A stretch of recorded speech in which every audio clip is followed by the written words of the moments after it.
Hello and welcome back to episode 4 of the NBA Denver Nuggets recap. Nuggets recap, as I like to call it, on this episode. And today, as the Hub Critic, we are going to go through, obviously, some of the matches, some of the Facebook talk, chatter, some news reports that may be floating around today.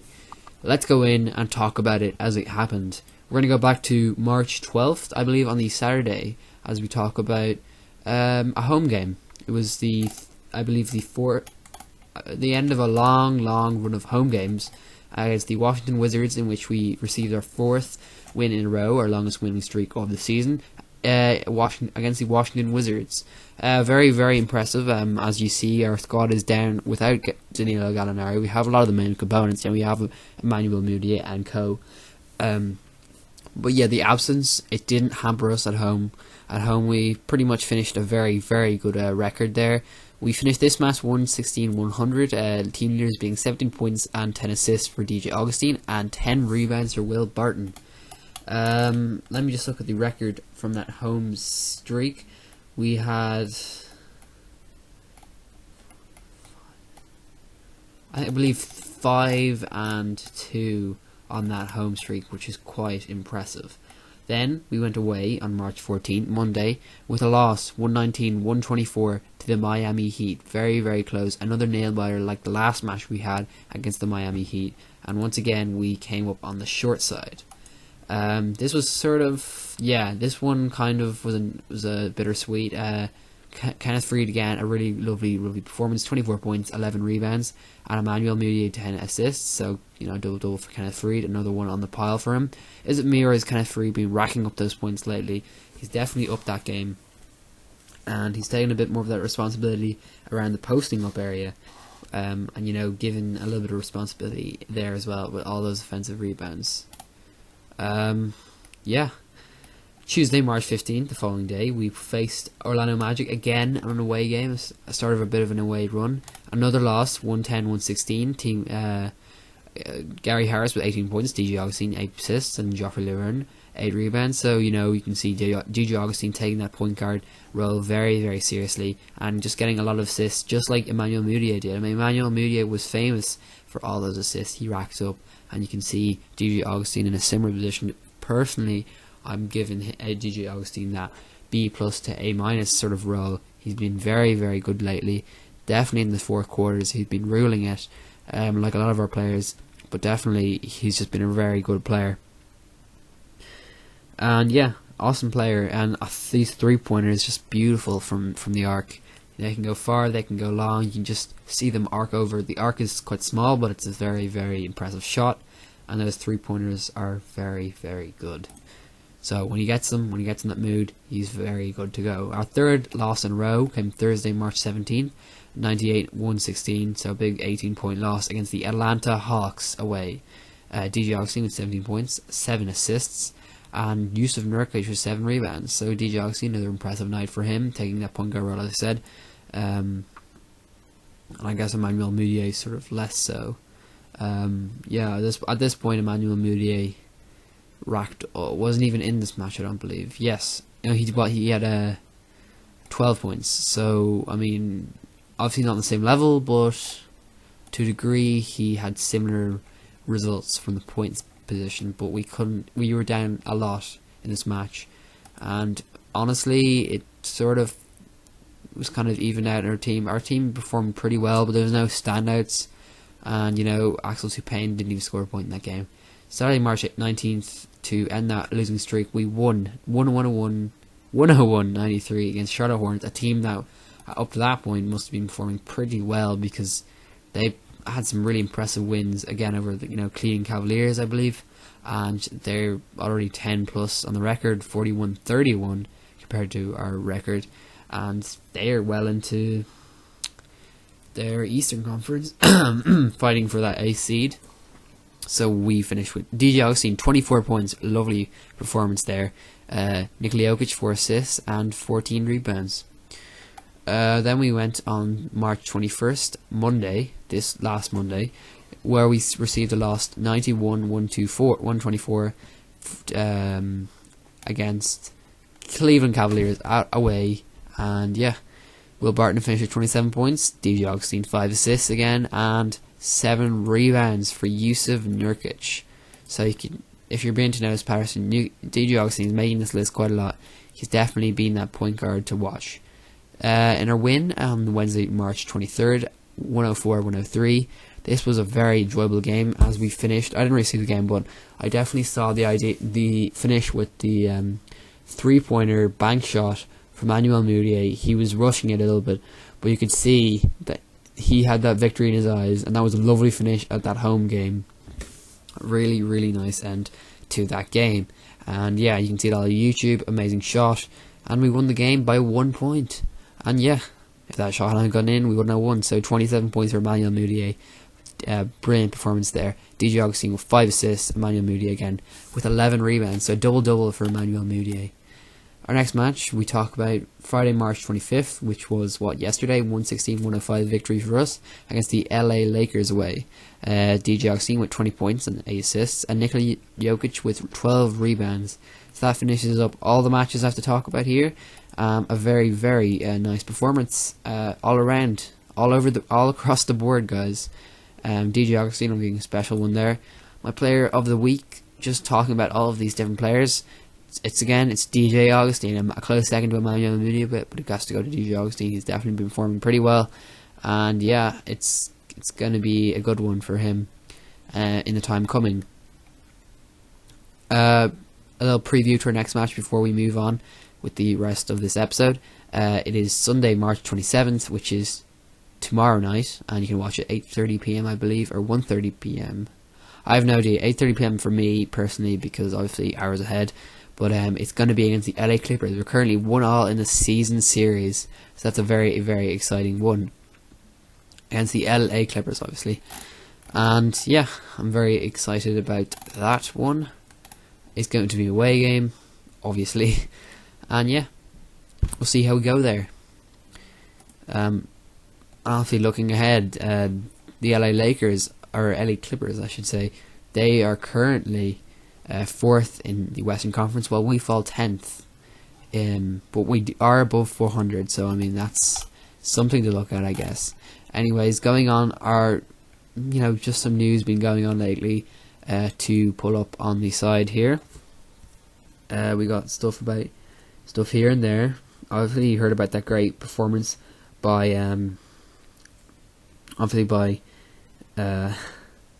your man, friggin' Hay. It is, Emmanuel Mudiay, but also another nugget of news, I should say. Here goes to Nuggets sign Axel Payne to multi-year contract, and this coming as of yesterday.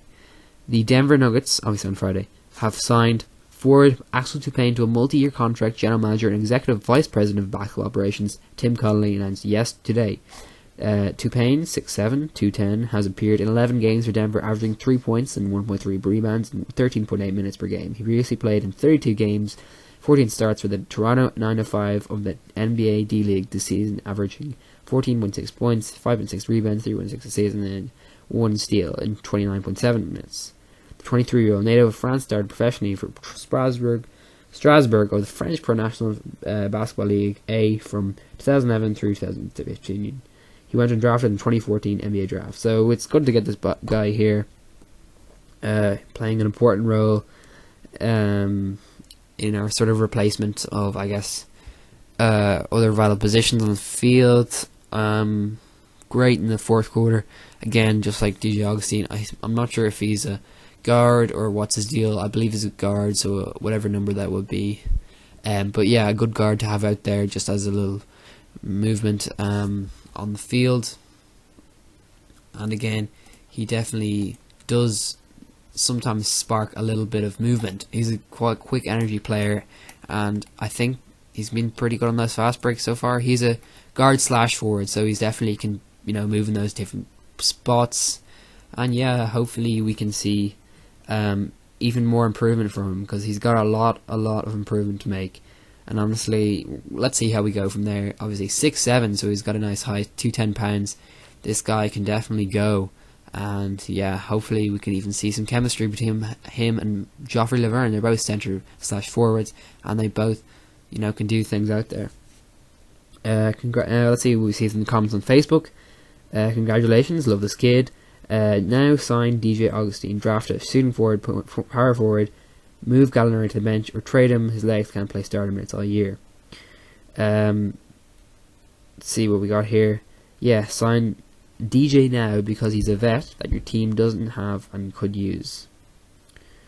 Yes, obviously about DJ Augustine being signed for another couple of years. They're already signed his multi-contract for Axel Tupain, so obviously a multi-year is on the horizon for DJ Augustine pretty soon, and I can definitely see that coming very soon with obviously great performances as of late. Yeah, I don't know, but obviously he only averages 3 points a game or less. Yeah, around 3 points per game. So I don't know. Axel Tupain is obviously just there as a stabilizing for the team. Going in and saying and not renewing this guy, I don't know if that would be the right decision. Just going on what Denver Nuggets are planning to bring this season to an end, it doesn't really matter now. I guess at the point earlier where Sean Fitzpatrick was gone, I believe we were kind of at the idea of, well, at this point it's like we're actually trying for something and we're aiming to win games. Here we're kind of casualing it down, making it casual, and Axel Tupain can stay here, get a lot of more minutes because it's not a win or lose thing. It's here. We know we're not in the playoffs, and we know we're not going to make the playoffs, unfortunately, or fortunately, whatever you think about that. But we can definitely have a lot of minutes for him, and it doesn't matter if we lose games because that just is good for us at this point, giving us a higher seeding in the draft. Now, hopefully they will up the minutes to at least 20 minutes, or just below 20 minutes going now. Personally, I think a forward position would be a great idea because obviously Dylan Gallinari is out, and to me there's not really any other really important place. Obviously Wilson Chandler is out, and Kenneth Faried is already racking up lots of points. We need to see some other movement at the forward position. I think Axel Tupain could be perfect for it. Joffrey Laverne has definitely been lowered on minutes. Hopefully they don't perform the same thing for Axel Tupain. And obviously, even as a guard, I think our guard positions are pretty good with DJ Augustine, Gary Harris, and even Will Barton and Emmanuel Mudiay. So we need a stronger forward, definitely. Definitely, that's one of the positions I'm kind of worried about. So I don't know. There's a gap there that needs to be filled, in my opinion. So hopefully we can get at that in the go.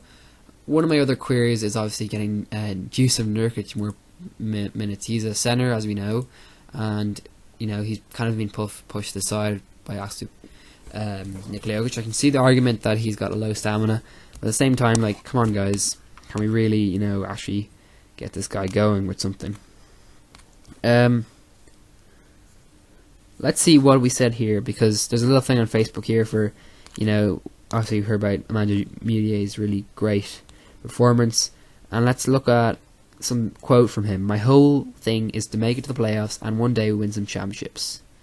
Let's just view this. Here we go. Some comments on that. Should have kept Coach Carl as the coach of the Nuggets. Sucks that we have the coach of the year and you fire him right after. No wonder the Nuggets suck these last few years.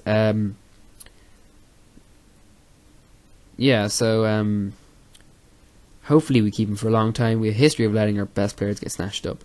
That's one worry about mine as well. But don't worry, media, someday you and the Nuggets will get an NBA Finals win. That's going to be a few years down the line, definitely. But we need players with that attitude that can bring a title to Denver. He's hoping for it. I guess this is sort of symbolic because he's definitely put his place in Denver, so that's a very good sign. I also think that in the future we should have him here, keep him, because he's definitely a really important player, and he's definitely going to make a big impact on our team in the future. A very, very skilled player, and he's just getting better every day. You just watch him, and every day he's making slow improvements, but he's definitely getting there. And he's just a great, great, solid, big point guard to have. And it's really important that he's saying this stuff, showing his love to the team. Hopefully he doesn't he's definitely going to be back next season, I hope to God. And we need that stability after that crazy year last year with the three managers. So let's keep on that same mood, and yeah, the same mood here. That way. Let's see. 30 for the buzzer to win the 7 points. A really good one. Again, this game played for Ceylon Blizzard's conditions to come to the game at the Pepsi Center. Obviously, in very low crowds, which is kind of sad. But obviously, we need winning to get the Pepsi Center in. I've been listening to BSN Report, which is a good podcast you should listen to. I found it on Podcast Republic, or other podcast sites will have it as well. BSN Denver Nuggets, and they're talking about how we have the lowest attendance in the league. Yes, it's kind of depressing, and kind of like, well, how, why? And you know, we should definitely be upping that number. It's definitely a thing that we need to look at. It's definitely a thing we need to focus on. We need to try and win games for our crowd, but obviously these adverse weather conditions don't help at all. Yeah, obviously some stuff here about the Lakers. We're definitely on the rise in the improvements, and yeah, just some stuff on the game. So definitely we've been living on with prayer, really, and even now today, it's like we're very close to, I guess, going over our record from last year. If we just look at our record right at the currently, at the moment, I'll just show you on the standings. We're currently 10th, I believe, with 31 wins and 42 losses. If you remember last year, we scored a pretty low, one of our pretty low ones, just above 30 with, I guess, 32 wins on the season. So we're just one behind with exactly 9 games to go. So this is one where we can either make it or break. I guess we could get a couple more wins here. I'm hoping for at least 4, which would put us up to 35, which is kind of my prediction before the season, was that we were going to score over the 32 mark, but get a better record than last year. So that's kind of good, I guess. I mean, it's not going to make a huge difference. We're still going to get to the playoffs. We'll still be miles off in this position. So obviously we're which are getting better. You know, Dallas Mavericks are getting injured, so I think Utah Jazz can definitely snap a spot in Western Conference, pulling out Dallas. I'll be happy for them. I mean, Utah Jazz is a team I actually like, so they're actually at the moment currently 35-37, mirroring image with Dallas Mavericks. Yeah, we're 31 and 42. We're currently 0.425. Last year, I can't remember what exactly we got, but it definitely was below 400. It was 370 something, I think. We're currently 30 games behind Golden State in the number 1 position. And yeah, our longest streak was the loss of our longest streak. Oh no, sorry, I've been looking at the wrong one there. 34 games behind our longest streak. We're currently winning 2, and our last 10, 6 and 4. So yeah, that's all I really have to talk about. A really, positive performances, and we see how it go from here. Obviously, I'll be up probably next week, because there's definitely going to be a lot more to talk about with all these interesting things going on. Our team, we've got 9 games left in the season. This is definitely our last 9 games of this season until next October, which seems crazy at this moment in time. So I don't know what I'm going to do in the meantime after that. Obviously listen to the BSN Denver Nuggets podcast, look at all the news, and keep on going. Yeah, make sure to subscribe, like, comment below, favourite, share for more, and do all you can to support me. And yeah, this has been a really good one. I'll see you all in the next one, and enjoy yourself, and have a good day.